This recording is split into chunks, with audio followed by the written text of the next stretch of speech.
जैसे मैम ने मेरा नाम बताया, मेरा नाम लवप्रीत सिंह सोही है और मैं काशीपुर उत्तराखंड से बिलोंग करता हूँ बेसिकली। और काशीपुर के पास में एक गांव है बघेले वाला, एक्चुअली वहाँ से हम बिलोंग करते हैं। और मेरा बैकग्राउंड जो है वो फार्मिंग का है।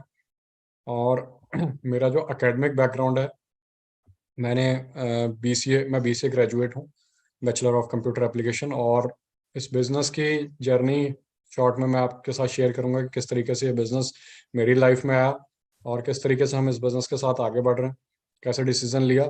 उससे पहले मैं धन्यवाद करना चाहूँगा ईश्वर का, क्योंकि उनके बिना कोई भी चीज़ पॉसिबल नहीं होती। और मुझे इतनी विजडम उन्होंने दी कि मैं एक बहुत हम्बल बैकग्राउंड होने के बावजूद इस कॉन्सेप्ट को समझ पाया और इसके अंदर अपॉर्चुनिटी को देख पाया। और सेकंड थैंक पेरेंट्स का, जिन्होंने वैल्यूज़ और इतना अच्छा एनवायरनमेंट दिया, अपब्रिंगिंग दी। और सारे के सारे जो अपलाइंस हैं उनका बहुत बड़ा थैंक्स है। और बहुत बड़ा थैंक्स है Mr Piyush Gurani and Mrs Yamini Gurani ji का। दे आर फ्रॉम नैनीताल और वो हमारी अपलाइन फाउंडर्स प्लेटिनम हैं। और जिस समय इस बिज़नेस की शुरुआत हुई थी तो हमारी आपस में कोई जान पहचान नहीं थी। और ये इस तरीके से मेरी बिल्कुल भी बिज़नेस की शुरुआत नहीं हुई कि मैं अपने अपलाइन के कहीं लिस्ट में आता हूँ या कहीं आस पड़ोस में या रिश्तेदारी में, कहीं भी उनकी लिस्ट में दूर दूर तक नहीं था कि मुझे फ़ोन करके उन्होंने बुलाया कि इस तरीके से कोई बिज़नेस है तुम्हारे साथ शेयर करना है। ये एक्चुअली एक अचानक से एक ऐसा इवेंट बना कि हमारे गांव की तरफ जो है पीयूष जी का आना हुआ, जो हमारे अपलाइन है।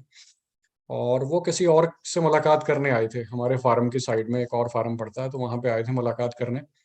और मैं वहाँ पर, क्योंकि बैकग्राउंड फार्मिंग का है, और मैं जो है चारा काट रहा था अपने खेत में जानवरों के लिए, मैं आपको बताऊं। और साथ साथ में मेरी +2 कंप्लीट हुई थी जस्ट उस समय पे। और मैं आइल्स करके, एज यूजुअल जैसे पंजाबी बॉयज़ एंड गर्ल्स, बड़ा ट्रेंड आजकल आप देख रहे होंगे चला हुआ है, आइल्स करके जो है फॉरेन चले जाते हैं, कनाडा, न्यूजीलैंड और बाकी कंट्रीज़ में। तो इसी तरीके से मैं भी आइल्स कर रहा था। और देन मेरी मुलाकात ऐसी, उन्होंने वो एड्रेस पूछने के लिए रुके जहाँ पे उनको जाना था। और ऐसे बात की उन्होंने, तो पता नहीं क्या उनको बात करके ठीक लगा या जो भी उनको लगा, तो उन्होंने बात बढ़ाने की कोशिश की। तो मैंने भी बातचीत उनसे की, उन्होंने कहा घर पे बैठ के बात हो सकती है। मैंने कहा आओ चलते हैं। तो गर्मियों का समय था, हमने शिकंजी वगैरह नींबू पानी बनाया और बातचीत करने के लिए बैठे। तो उन्होंने मुझसे पूछा कि भाई करना क्या चाहते हो। मैंने कहा ऐसा है, विदेश जाना चाहते हैं, कनाडा। तो उन्होंने कहा वहाँ क्यों जाना चाहते हो। मैं कहा जी पैसा अच्छा बनाने के लिए। तो इस जर्नी से ये मैं आपको इसलिए बता रहा हूँ क्योंकि अभी आगे जा करके जो बात करेंगे, जब आप जो भी लोग बिजनेस कर रहे हैं, बिजनेस करने का डिसीजन लेंगे, तो क्वेश्चंस कितने इंपॉर्टेंट होते हैं यहाँ से पता चलेगा कि क्वेश्चन कैसे ओपन करता है किसी आदमी को। उससे पहले जो है हम ओपन नहीं हो पाते हैं। तो उन्होंने मुझसे दो चार सवाल किए और वो जो सवाल थे वही मेरी बिजनेस जर्नी की शुरुआत बन गए। तो मैंने कहा आप बाहर पैसा बनाना चाहते हो तो यहाँ पे पैसा नहीं बनता क्या। मैं कहा हमें यहाँ पे कोई अपॉर्चुनिटी नजर नहीं आती। क्योंकि आप सबको पता है कि आदमी जो है अपने माहौल से तैयार होता है, जो उसकी सराउंडिंग्स होती हैं, जो उसका अगल बगल आस पड़ोस होता है, तो उनको देख देख के आदमी जो अच्छी चीजें लगती हैं वहां पे अट्रैक्ट होता है। और हमारा जो आस पड़ोस या अगल बगल है, या जो हमारी जिस तरीके से कम्युनिटी सेट हो रखी है, तो हमने इसी तरीके से चीजें देख रहे हैं कि बच्चे पढ़ रहे हैं, आइल्स कर रहे हैं, विदेश जा रहे हैं और अच्छा लाइफस्टाइल यहाँ पे बन जाता है। तो इसी तरीके से हमने देखा। अब फैमिली में ऐसा कोई माहौल नहीं था कि कोई जॉब में हो या किसी कोई गेजेटेड ऑफिसर हो या ऐसा कुछ हो, या कोई गवर्नमेंट जॉब में, ऐसा कोई माहौल नहीं फैमिली में।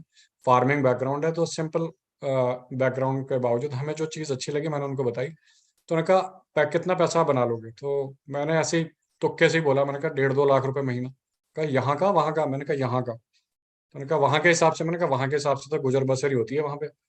क्योंकि इतना तो पता ही था, क्योंकि बहुत सारे फ्रेंड्स हैं, most of the friend circle जो बाहर ही है, तो बातचीत होती रहती है तो पता तो चलता ही रहता है सारा। बट जब कोई ऑप्शन नहीं दिखता तो फिर वहाँ पे मैंने कहा कि फिर उसके अलावा करें क्या। तो उन्होंने कहा अगर 1.5-2 लाख रुपए यहाँ पे बनना शुरू हो जाए। मैंने कहा जी ऐसा पॉसिबल नहीं लगता मुझे यहाँ पे मेरे हिसाब से। तो मैंने कहा मेरे कोई बहुत, मैं कहूँगा कि ब्रिलियंट नहीं हूँ मैं स्टडी के अंदर, कि जो मैं कोई कंपटीशन की तैयारी करूँ, ऐसा मेरे दिमाग में भी नहीं है कि मैं जॉब करूँ। तो इस तरीके से उन्होंने कहा कि चलो मैं आपको एक ऑप्शन देता हूँ। तो मैंने कहा क्या। तो उन्होंने कहा कि आप मेरे साथ काशीपुर में रहो और अपने घर नहीं जाओगे आप, और मैं आपको देता हूँ 1-1.5 लाख रुपया, आप अपने पेरेंट्स से नहीं मिलोगे। तो मैंने कहा ये कैसा ऑप्शन है। उन्होंने कहा मैं पैसे दे रहा हूँ, आप बाहर जाके भी यही कर रहे हो। तो फिर मुझे थोड़ी बातें समझ में आई। और उससे थोड़ा पहले ही रिसेंटली जो है मेरे फादर की डेथ हुई थी, अराउंड 2009 में। और उस समय जस्ट मेरी +2 के शायद एग्जाम चल रहे थे या कंप्लीट हुई थी। तो होम सिकनेस तो थी। मदर, मैं और भाई उस समय पे 3 मेंबर थे। रिसेंटली अब मेरी मैरिज भी हो चुकी है 4 फरवरी को। तो उस समय पे हम लोग 3 मेंबर थे और मदर को छोड़ने का मन नहीं कर रहा था। तो मुझे क्लियरली बात समझ में आ गई कि जो है बाहर जा करके ये सब चीज़ें सेक्रीफाइस तो करनी पड़ेंगी और आने का पता नहीं होता कब आएंगे। तो यहाँ से थोड़ा सा मुझे क्लिक होना शुरू हुआ। और फिर अच्छी बात क्या हुई कि पीयूष जी ने मेरे पास एक बुक छोड़ दी, Rich Dad Poor Dad, Robert T Kiyosaki की जो बुक है। तो मेरी पहली बुक थी लाइफ में, जो आप कह सकते हैं कि फाइनेंस को लेके या पॉजिटिव मेंटल एटीट्यूड को लेके या किसी भी चीज़ को लेके, सिस्टम की कोई बुक आप कह सकते हैं। इस तरह की मैंने कभी कोई बुक नहीं पढ़ी। हमने उससे पहले हमेशा कॉमिक्स और इस तरीके की चीज़ें, नॉवेल्स वगैरह जो जनरली आदमी को थ्रिल पैदा करती है, यही चीज़ें पढ़ी थी। और इस तरह की बुक को मैंने पहली बार रीड किया, और जब मैंने उसको पढ़ना शुरू किया तो मैं उसको पढ़ता ही रहा 4-5 दिन तक लगातार। तो मैंने उसको लगातार पढ़ के जो है खत्म कर दिया बुक को। और फिर मैंने उससे पहले जो हमारी मुलाकातें कुछ कुछ हो गई थी, तो थोड़ा अवॉइड भी किया मैंने पीयूष जी को। लेकिन बुक पढ़ने के बाद में फिर मैंने पीयूष जी को बोला, मैंने कहा यार इसमें तो ऐसा लिखा हुआ है, पैसे के बारे में ऐसा लिखा हुआ है। तो किसी मेरे फ्रेंड को, किसी को भी ये बात समझ में नहीं आ रही थी, पर इस तरीके से हमारी बिजनेस की जर्नी की शुरुआत हो गई। फिर एक बड़ा सेमिनार पीयूष जी ने दिखाया, समहाउ हम किसी तरीके से, उन्होंने मुझे राजी किया उसके लिए, और हम गए। और मुझे विजन दिखा एक बड़ा, मैंने देखा बहुत सारे सक्सेसफुल लोगों को वहाँ पे। मैंने कहा इस तरीके का बैकग्राउंड, एजुकेशन बैकग्राउंड मेरा नहीं है, अकेडमिक बैकग्राउंड नहीं, कि इस तरीके की जॉब को मैं पा सकूं। और ये लोग इस तरीके के ओहदों पे आने के बावजूद इन्होंने इस बिजनेस में विजन देखा और एक अच्छा लाइफस्टाइल क्रिएट किया। तो मैंने कहा कि उस जर्नी को शॉर्ट किया जा सकता है, और जो डिसीजन ये लोग 40s में 50s में जाके इन्होंने लिया है, तो वो डिसीजन अभी से लिया जा सकता है। और फिर बिजनेस को शुरू किया, और बिजनेस को स्टार्ट करते करते इसी तरीके से फ्रेंड्स आगे बढ़े, और बहुत सारे रिवॉर्ड्स, रिकॉग्निशंस को एंजॉय किया। उसके बारे में भी आगे बात करेंगे। तो इस तरीके से बिजनेस की शुरुआत हो गई। ये शॉर्ट सी एक जर्नी है। अब डायरेक्ट सेलिंग क्या है, जो शुरू में समझ में आता है, हर आदमी को अपने हिसाब से समझ में आता है, क्योंकि हम चीज़ों को अपने चश्मे के हिसाब से देखते हैं जब भी कोई चीज़ हमारे सामने आती है। तो थोड़ा डायरेक्ट सेलिंग के बारे में जब जाना, देखा, और पर्टिकुलरली इस प्रोजेक्ट के बारे में जिसमें आप और हम सब लोग इन्वॉल्व हैं, एमवे के बारे में, इसमें देखा जाना, तो बहुत सारे विजन्स, बहुत सारी चीज़ें, डेटाज, बहुत सारी जो चीज़ें क्लियर हुई, जो फ्यूचर को लेकर के बड़ा फेवरेबल थी। तो जैसे वादे जो निभाने एक बुक है, बहुत सारे फंडे क्लियर करती है। तो डायरेक्ट सेलिंग को लेकर के आपने बहुत सारी चीज़ें अब देखेंगे। अब तो गवर्नमेंट भी खैर प्रोडिक्शन, आप फिक्की को सुनेंगे या बहुत सारी चीज़ों को सुनेंगे। तो डायरेक्ट सेलिंग एक्चुअली है क्या? डायरेक्ट सेलिंग एक आइडिया है जो आपको सोल्यूशन देता है उन सारी प्रॉब्लम्स का, या ऐसे कह सकते हैं चैलेंजेस का, लाइफ के अंदर, जो और जगह से संभव नहीं है। अगर हम इसको कंपेयर करके देखें, तो प्रोफेशन कोई भी जो है कह सकते हैं माड़ा नहीं है। मतलब कोई भी प्रोफेशन जो है अपनी जगह खराब नहीं है, सारे प्रोफेशन अपनी जगह बेटर, बढ़िया है। लेकिन डायरेक्ट सेलिंग एक प्लान है, एक प्रोजेक्ट है। सेम वे जॉब भी एक प्रोजेक्ट है, बिजनेस भी एक प्रोजेक्ट है, उसके अलावा फार्मिंग भी एक प्रोजेक्ट है। तो सारे के सारी चीजों को हम देखेंगे कि हमारे इनपुट्स क्या हैं और वहां पे आउटपुट्स हमारे हाथ में क्या आते हैं। तो तब हमें पता चल जाएगा कि डायरेक्ट सेलिंग में लोग इतने सक्सेसफुल होने के बावजूद भी, ऐसे अपने जॉब में, अपने ट्रेडिशनल बिजनेसेस में अच्छे सक्सेसफुल होने के बावजूद भी इस बिजनेस की तरफ अट्रैक्ट क्यों होते हैं। तो हमें समझ में आएगा कि अगर आप देखेंगे तो जॉब के इनपुट क्या, आउटपुट क्या है, वहां पे टाइम की कमांड और पैसे की कमांड कंप्लीटली अपने हाथ में है नहीं। ट्रेडिशनल बिजनेस की अगर हम बात करें, पैसा काफी हद तक हो सकता है, पर टाइम वहां पर भी नहीं है, और हेल्थ को कॉम्प्रोमाइज करना पड़ता है, स्ट्रेस बहुत सारा है। तो ये सारे आउटपुट्स वहां पे हैं। वहीं पे अगर आप फार्मिंग को देखेंगे, जो हमारा प्रोफेशन था शुरू से, जो हमने देखा था बचपन से, तो वहां पे क्या है कि 6 महीने तक आपको लागत लगाते रहनी, फिर आउटपुट जो है वो एक दिन में भी खराब हो सकता है, एक दिन में भी, क्योंकि वो मौसम के ऊपर भी डिपेंड होता है। तो हमने अपना आउटपुट तो बहुत देखा था किस तरीके का मिलता है। ट्रेडिशनल बिजनेस हमारे आसपास था, कई लोग बिजनेस करते थे, उनको भी देखा था। जॉब वाले लोग, पीयूष जी को हमने देखा था, जो हमारे अपलाइन थे, उन्होंने मैनेजमेंट कैडर की जॉब को करके जो है जॉब को क्विट कर दिया और इस बिजनेस को बिल्ड कर रहे थे। फिर उनके माध्यम से और भी लोगों को देखा, तो बहुत सारी चीजें समझ में आ गई। तो डायरेक्ट सेलिंग के अंदर आपको एक, इस कंसेप्ट के अंदर जो सारी की सारी चीजें हैं, चाहे वो in terms of time, in terms of money, health freedom, financial freedom, और फॉरेन ट्रिप्स, जिसको जो मेरा आप कह सकते हैं कि एक प्राइमरी मोटिवेशन फैक्टर था पीएमएफ, कि फॉरेन ट्रिप्स लेनी है यार, क्योंकि पहले भी मैं कनाडा जा रहा था। तो मुझे एक बात समझ में आ गई थी, पीयूष जी ने एक डायलॉग दिया था मुझे कि यार एक बात बताओ कि बाहर जाके गोरों का सामान आप उठाओ वो अच्छा है या गोरे आपका सामान उठाएं वो अच्छा। तो मैंने कहा गोरे हमारा सामान उठाएं ये अच्छा है। जनरली अंग्रेज जो होते हैं उनको गोरे बोल देते हैं देसी लैंग्वेज में, बाहर के फॉरेनर्स को। तो ये बात समझ में आई कि हाँ, एक घूमने जाना और एक जो है काम करने जाना, वहां पे तो चीजों में फर्क है। तो ये चीजें समझ में आई, तो ये रिवॉर्ड्स और कहीं पे पॉसिबल नहीं थे, इस तरीके से पॉसिबल नहीं थे। तो ये फ्रेंड्स डायरेक्ट सेलिंग है। और अगर बात करें थोड़ा सा टेक्निकल टर्म में बात करें, तो डायरेक्ट सेलिंग एक तरह से एक ऐसा कंसेप्ट है जहाँ पे मैन्युफैक्चर टू कंज्यूमर सीधा सामान आपके पास आता है, और जो आपका बाइंग चैनल है तो मार्केट में है, क्योंकि आप और हम सभी लोग ग्राहक हैं, हम खर्चा करते हैं। और जो भी आपका चैनल है आप उसको यहाँ वहां से शिफ्ट करके यहाँ पे लाते हो डायरेक्ट सेलिंग मार्केट में, और यहाँ पे प्रोडक्ट प्रोडक्ट जो है आपके घर तक डायरेक्ट आता है, और इसी प्रोडक्ट के अंदर आपको बिजनेस करने का चांस मिलता है जो कि मार्केट में पॉसिबल नहीं है। तो मोटे मोटे अगर बात करें तो ये डायरेक्ट सेलिंग का कंसेप्ट है। क्योंकि बहुत ज्यादा चीजों को इसके बारे में जानने के लिए आपको गूगल पे और हर जगह और मीटिंग्स होती रहती हैं, बहुत कुछ जानने को मिलेगा। पर सिंपली अगर इसके बारे में बात की जाए तो सीधी सी बात है, प्रोडक्ट आपके घर तक आ रहा है और उसके अंदर आपको बिजनेस करने का चांस। कैसे चांस है उसके बारे में भी थोड़ा सा बात कर लेंगे। पर उसके पहले थोड़ा सा मैं आपसे बात करना चाहता हूँ कि एंटरप्रेन्योर वर्ड आपने सुना होगा पिछले कुछ समय से, पिछले कुछ सालों से एंटरप्रेन्योर वर्ड जो है बड़ा ट्रेंड में आया, बड़ा प्रचलित हुआ है। इंडिया जो है, इंडिया के अंदर एंटरप्रेन्योरशिप बड़ी तेजी के साथ ग्रो कर रहा है। और अगर आप बात करें एंटरप्रेन्योरशिप की, एक डेटा जो है जैम इंडिया का डेटा है, ठीक है, global entrepreneurship monitor, jam India का डेटा ये बताता है कि इंडिया जो है वो थर्ड लार्जेस्ट स्टार्टअप इकोसिस्टम बन चुका है यूएस और चाइना के बाद।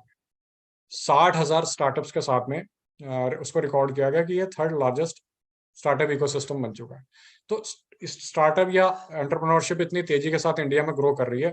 42 यूनिकॉर्न 2021 में अकेले इंडिया ने क्रिएट किया स्टार्टअप की दुनिया में।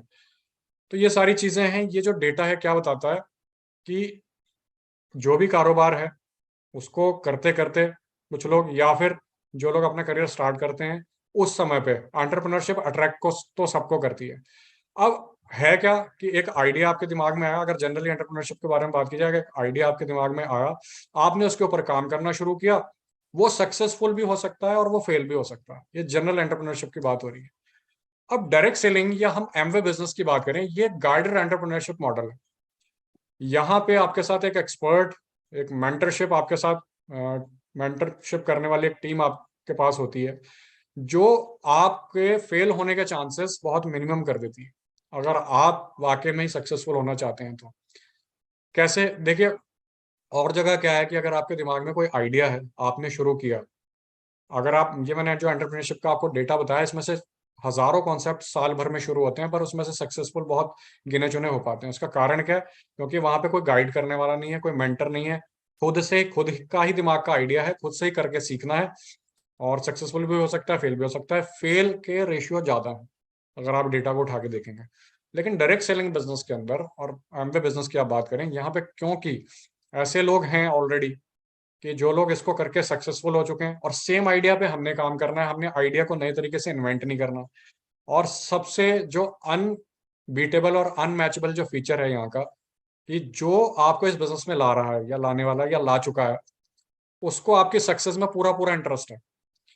वो जितनी अपनी सक्सेस चाहता है उतनी ही या शायद उससे ज्यादा आपकी सक्सेस में जो है इंटरेस्टेड है। क्योंकि आपकी सक्सेस के साथ साथ ही कहीं ना कहीं एनर्जी सिनर्जी के रूप में काम करता है। तो ये इस तरीके से यहाँ पे गाइडेड एंटरप्रेन्योरशिप मॉडल के अंदर आप अगर सही तरीके से काम करते हैं कुछ समय के लिए, 1 साल 2 साल 3 साल, अगर आप डिवोटेड होकर के अपने प्रोफेशन के साथ साथ थोड़ा टाइम देते हैं, तो ये सब पॉसिबल है।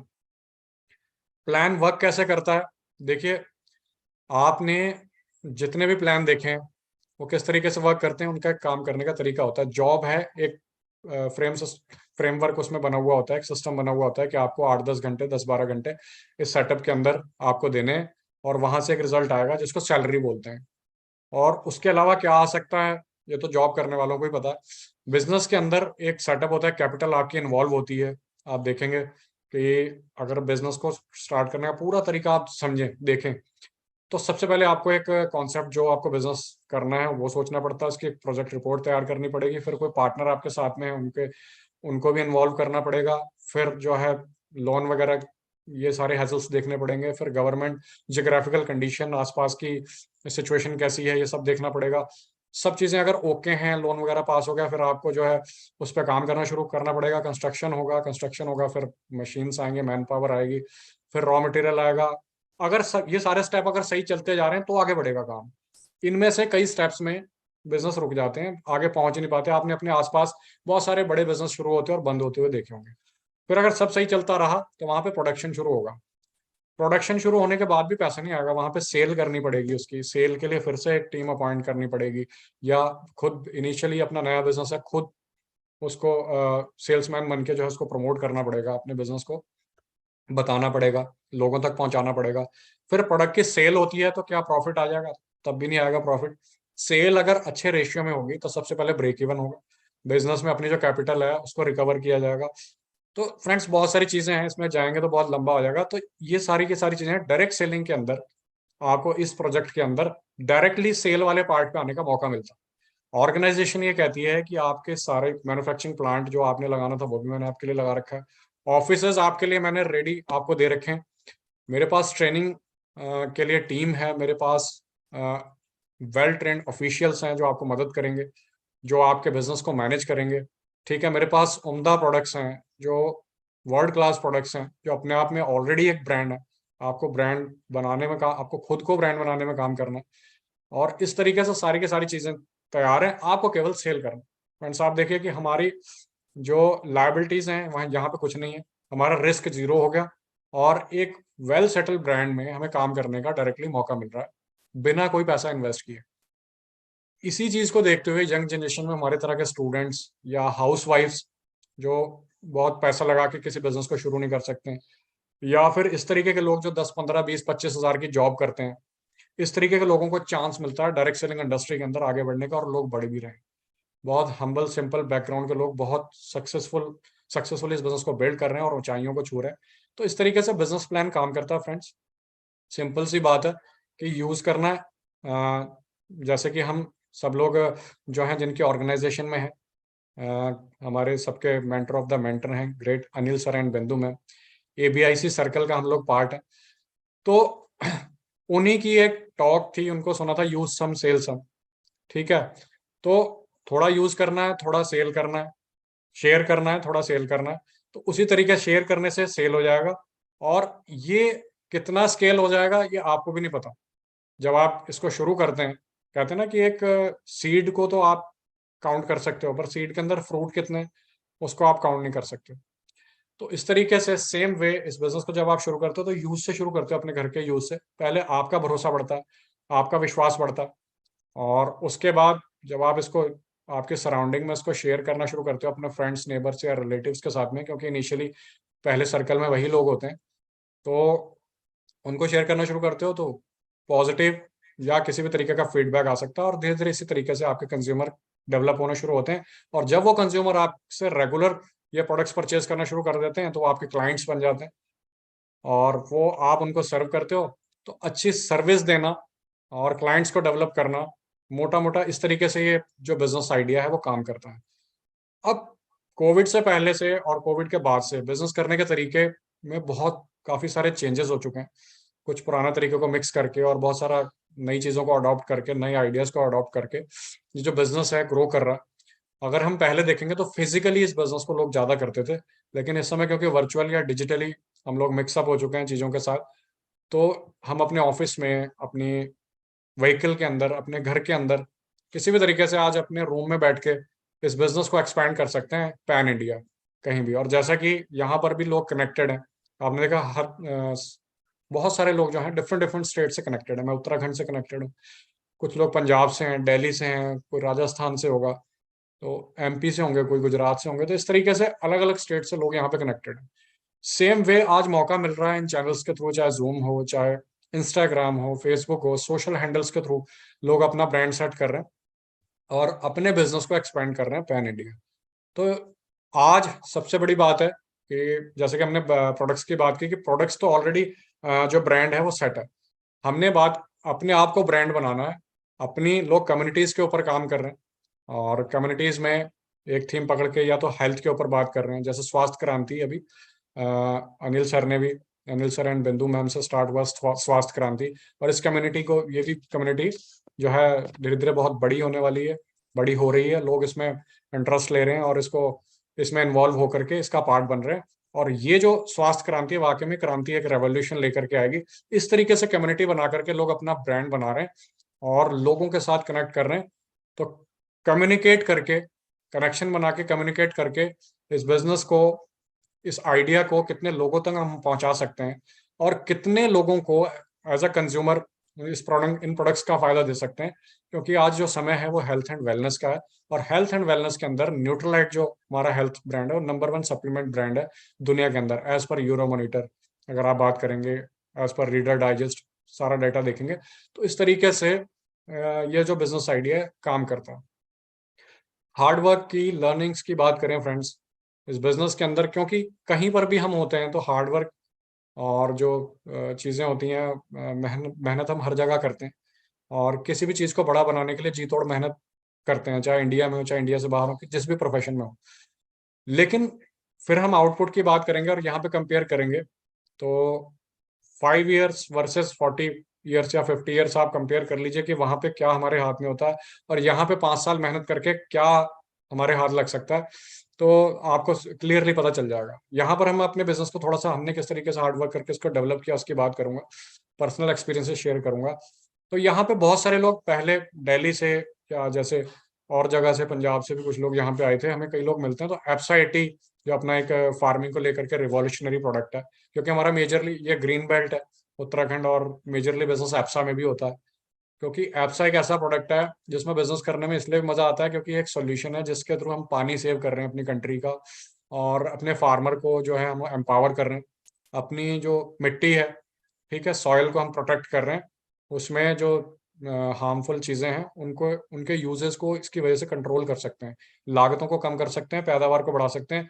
क्योंकि हम, हमारी जीडीपी में बहुत बड़ा कंट्रीब्यूशन फार्मिंग का भी है।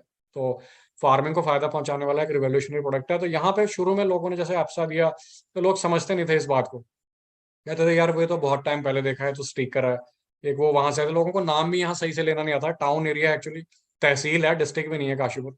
तो यहाँ पे मोस्टली जो है गाँव का शहर है, गाँव से मिलकर के ये शहर बना है। तो खेती बहुत है यहाँ पे। तो लोग कहते थे कि यार वो आए थे एस्पा दे गए थे, नाम भी लेना था, एस्पा बोलते थे, एस्पा। तो हमने इस तरीके से, मैंने और जो हमारी टीम है, हमारे जितने भी साथ में डाउनलाइन से, और इनिशियली जब मैंने बिजनेस स्टार्ट किया था मैं और पीयूष जी अकेले होते थे दोनों एप्सा में काम करने वाले। फिर बाद में तो डाउनलाइन लीडर्स सारे के सारे जबरदस्त हैं और एप्सा के बारे में उनका कोई तोड़ ही नहीं है। जब किसी के साथ बात करते हैं तो सामने वाला ऐसा हो ही नहीं सकता कि एप्सा ना ले, क्योंकि उसको समझ में आया था कि इसको नहीं लूंगा तो बहुत बड़ा नुकसान है। तो मैं और पीयूष जी जाते थे, बाइक पे निकलते थे, डेमो लेते थे एप्सा का और बात करते थे। खेत में खड़े खड़े कोई फार्मर मिल जाता था, उससे बात करते थे, एप्सा का डेमो करते थे, वहां पे समझाते थे। जनरली चीजों को मैंने ग्रास्प किया। पीयूष जी ने बताया कि जैसे इनिशियली उन्होंने एप्सा डलवानी शुरू की तो रात को जाकर के खेत को देखते थे, यार फर्क पड़ रहा नहीं पड़ रहा, क्योंकि पहली बार डलवाना शुरू किया कि कैसा हो रहा है, किस तरीके, इस तरीके से हमने हार्डवर्क करके यहाँ पे ग्राउंड डेवलप किया। और आज बहुत अच्छा कंजम्पशन यहाँ पे एप्सा का है। वो लोग जो पहले एप्सा एक एक बार इस्तेमाल करके छोड़ चुके थे 2000 के दौर में, या जब उनको मतलब वो पुरानी बातें करते हैं, और ऐसे भी फार्मर यहाँ पे हैं जो कनाडा से एप्सा ला के यहाँ डालते थे, ठीक है, आलू की बहुत बड़ी खेती करते हैं, इस तरीके के भी फार्मर हैं। तो ऐसे लोगों को जब बताया तो वो कंज्यूमर से क्लाइंट बन गए। इस तरीके से एप्सा की बहुत बड़ी कम्युनिटी हमने यहाँ पे डेवलप की, और इस तरीके के क्लाइंट्स हैं जो 30 लीटर, 40 लीटर, 50 लीटर एप्सा जो है एक साथ परचेज करते हैं जब सीजन आता है। तो ऐसे बहुत सारे फनी किस्से भी हैं, तो वो नेक्स्ट कभी जैसे और मौका मिलेगा तो शेयर करेंगे। तो फ्रेंड्स इस तरीके से इस बिजनेस को हार्डवर्क करके डेवलप किया। न्यूट्रलाइट के ऊपर बहुत अच्छा जो है कमांड है पूरी टीम का। जैसे 60% बिजनेस एमवे का होता है, मेजर पार्ट हमारे बिजनेस में भी जो है न्यूट्रलाइट का भी है, साथ में एप्सा में। और होम केयर, पर्सनल केयर तो ऑब्वियसली है ही है, हर फैमिली का पार्ट है। तो फ्रेंड्स लर्निंग्स बहुत हैं इस बिजनेस से, टीचिंग्स बहुत हैं। आप देखेंगे पर्सनालिटी यहाँ से ग्रो करने का मौका मिला। बहुत कम बात करने वाला बंदा इस बिजनेस में आके अच्छी इम्पैक्टफुल बात करता है और सामने वाले को सुन के अच्छा लगता है।